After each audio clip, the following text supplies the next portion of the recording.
very relatively easy.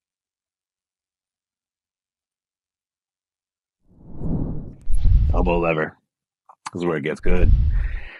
So I'll show a few different variations, but also know that you can use some handles. You can use parallettes. You can use some dumbbells in order to make the movement a little bit easier, because if your hands are flat, then it's more to contend with. So that's definitely an option for you to get used to this movement. So now, the three variations that you're going to work towards getting your elbow lever. The first one, like I said, you're either parallettes, you're gripping something, or hands on the floor, fingers facing away from you. You got to get your elbows in nice and tight, so that way you're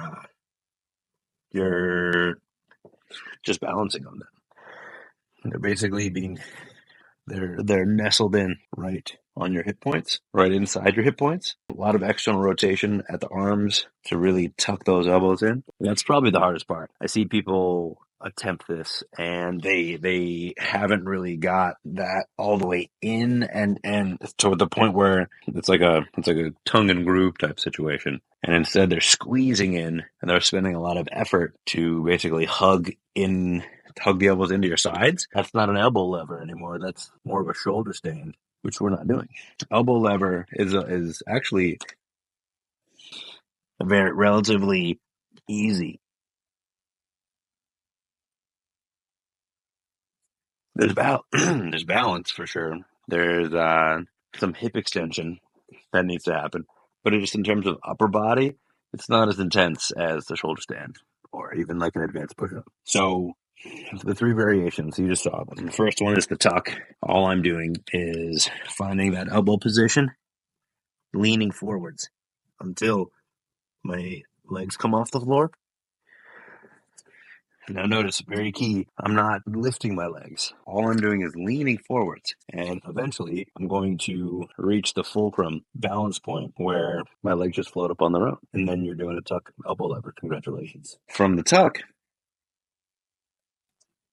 you lean, and you can also kind of work. Notice how your elbows have to be 90 degrees here. Like this isn't going to get you into an elbow lever. Be bold. Lean, lean, lean. And you can use your head to kind of work your balance. You got this tripod, head, hand balance situation. Just kind of getting used to it. And then once you've got that tuck and you got your head off the floor, you're balancing on just your hands and everything is going well, that's when you kick your legs away from each other and out into a straddle. That's the second progression. And then finally, you're going to bring your legs together for the full elbow lever.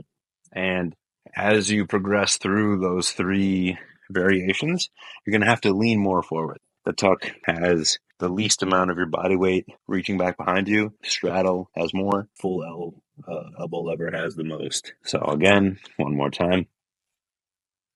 Tuck, straddle, full.